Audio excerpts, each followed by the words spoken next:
नमस्कार मंडळी, आम्ही मालवणी या चॅनल आपले मनापासून स्वागत आहे। हे बघा, आज मी मस्त आपणास शेवयाची खीर करून दाखवणार आहे। गूळ वापरून, दूध वापरून आणि अजिबात दूध फाटत नाही। तर ज्या पद्धतीने मी करून दाखवणार त्या पद्धतीने तुम्ही जर केलात तर गुळाची खीर दूध न फाटता छान अशी होते। हे बघा, अजिबात दूध फाटलेलं नाहीये। अशा प्रकारे मी आपणास खीर करून दाखवणार आहे। चला तर आपण मग ही रेसिपी पाहायला घेऊया। चला तर आज मी आपणास भाजक्या शेवयाची खीर करून दाखवते। मी याचा रेसिपी करता करता किती काय काय कसं कसं घेणार आहे ते दाखवणार आहे। त्याच्यासाठी ही भाजके शेवया घेतलेले आहे। आता आपण 2 चमचे पॅन मध्ये तूप घालून घेतले। साजूक तुपामुळे काय माहितीये, शेवयाला छान अशी चव येते, त्याच्यामुळे तूप घालून घेतलंय। हे बघा, आता आपल्याला यामध्ये किती ड्रायफ्रूट घालायचे तसे आपण घालून घ्यायचे, किती लागणार ते। आणि भाजक्या शेवया जरी भाजलेल्या असतील तरी पण ह्यामध्ये आपल्याला थोडंसं तुपामध्ये असं छान परतून घ्यायचं आहे। आणि मी दूध आणि पाणी हे दोघांचा वापर करणार आहे। आणि दूध फाटू नये आणि गुळाचा वापर करून मी शेवई करणार आहे। दूध फाटू नये म्हणून प्रथम पाणी घालून आपल्याला शेवई करायची आहे आणि नंतर गरम गरम असं दूध आपल्याला शेवई थोडी थंड झाली की त्यामध्ये घालून घ्यायचं आहे, जेणेकरून हे ह्या गुळाच्या शेवयामध्ये दूध फाटलं जात नाही। तर व्हिडिओ आपण स्किप न करता पूर्ण पहा। आता ही मी दूध घालून मस्त अशी खीर करणार आहे। आता आपण हे छान असं परतून घेऊया। हे बघा, मस्त अशा आपण या शेवया भाजल्या। आणि शेवया करताना आधीच बाहेरच मोडून घ्यायच्या। शेवया कढईमध्ये मोडल्यात ना तर सगळीकडे अशा उडल्या जातात, त्याच्यामुळे आधीच बाहेर मोडून घ्यायच्या।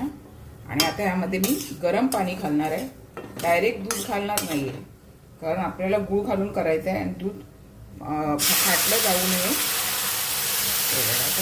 साईडला असं बाजूला करायचं आणि मग पाणी घालून घ्यायचं, म्हणजे अंगावर उडायची पण शक्यता कमी असते। त्यामुळे कधी पण असं साईड करायचं आणि पाणी घालायचं।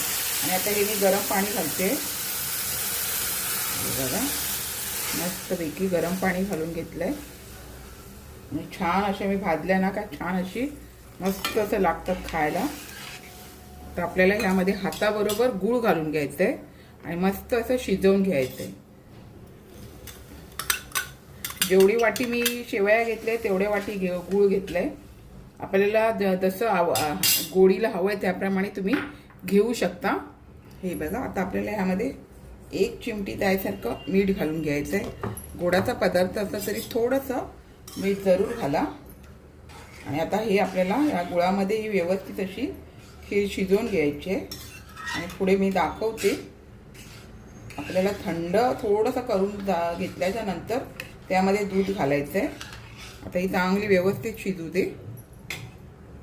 हे बघा, आता हे गूळ पण ह्यामधलं वितळलं गेलं छान असं। अशा प्रकारे तुम्ही करून बघा, तुमचं दूध यामध्ये फाटलं जाणार नाही। आपल्याला दूध पण वापरायचं आहे, पण ते बघा कसं मी नंतर वापरते। हे बघा, यातलं पाणी बऱ्यापैकी आपलं असं आटत आलंय। आपल्याला आता मस्तपैकी इतकी एवढी शिजली नाही, नंतर आपल्याला दूध घालून शिजवायचीच आहे। थोडीशी शिजली आहे तर मी आता गॅस बंद करून घेते आणि नंतर दाखवते पुन्हा। हे बघा, आता आपल्या मस्तपैकी अशी खीर घट्ट झाली आहे आणि थंड पण झाली आहे। तर आता आपल्याला मी अशा पद्धतीमध्ये ही शेवयाची जर गूळ घालून खीर करायची असेल आणि दूध आपल्याला ह्यामध्ये दूध फाटू नये वाटलं असेल, दूध घालायचं असेल तर आपण अशा पद्धतीमध्ये तुम्ही करून बघा, अजिबात दूध फाटत नाही। तुम्हाला त्यामध्ये किती 1 लिटर अर्धा लिटर काय दूध घालायचं आहे तुम्ही घालू शकता, म्हणजे तुम्हाला पातळ जेवढी दूध करायची असेल त्यानुसार तुम्ही हे घालू शकता। आता मी गॅस पेटवून घेतले आणि गॅस आता आपल्याला बारीक करून मग ही आपल्याला खीर यामध्ये शिजवून घ्यायची आहे दुधामध्ये। अजून मी थोडंसं दूध घालते, दूध गरम करून घेतलेलं आहे आणि ते दूध थोडं कोमट झालं। आता आपल्याला यामध्ये घालून व्यवस्थित असे, हे बघा, अजिबात अशा पद्धतीमध्ये तुम्ही कराल ना, जरा आपल्याला वेळ जातो, फक्त 5 ते 10 मिनटं मी ही खीर थंड होऊ दिली। अजून थोडी घालणार आहे दूध, जेणेकरून तुम्हाला किती दूध घालून शिजवायचं आहे त्यानुसार दूध घालायचं असं। आता मला एकदम अशी पातळ नको आहे। तुम्ही जर कोणत्या कार्यक्रमात करत असाल तर ती थोडीशी पातळ असते, त्यामुळे तुम्ही भरपूर दूध घालू शकता. आणि दूध घालून पण तुमची दाट जर होत नसेल तर तुम्हाला त्यामध्ये हे असतं ना आपली साबुदाण्याची पावडर वगैरे किंवा कॉर्नफ्लॉवर वगैरे घातलं तरी दाट होऊन जातं. आता ह्यामध्ये आपण बारीक गॅस करून शिजवून घ्या. आता हे बघा अक्षरशः मी 2 मिनटं छान असं परतवून घेत राहिली. आणि हे फुल क्रीमवालं दूध आहे ना त्याच्यामुळे छान अशी तुमची बासुंदीची चवीसारखी आपली खीर तयार होते. आता यामध्ये जर तुम्हाला मनुका हवे असतील तर घालू शकता. मी आपले थोडेसे घालते कारण मला आवडतात. मी कट करून केलेली आहेत. आणि वेलची पावडर आपल्याला 1-1.5 चमचा वेलची पावडर घ्यायची. आता शेवटला आपल्याला गॅस बंद करायच्या जरा आधी आपल्याला वेलची पावडर घालून घेतली ना का ती छान यामध्ये चव उतरते. आधीच घालायची नाही. यामध्ये छान असं परतून घेते. तुम्हाला अजून जर पातळ हवी असेल तर त्यामध्ये तुम्ही दूध जास्त वापरू शकता. पण अशा पद्धतीमध्ये पण खीर ती नंतर अशी मस्त दाट होऊन जाते पुन्हा. आणि तुम्हाला जर गरम करताना थोडंसं जर थंड झालं आणि गरम करताना दूध घालून गरम करू शकता. आता ही अजून थोडा वेळ आपल्याला होऊ देऊया. हे बघा मंडळी मस्त अशी आपली खीर तयार झालेली आहे.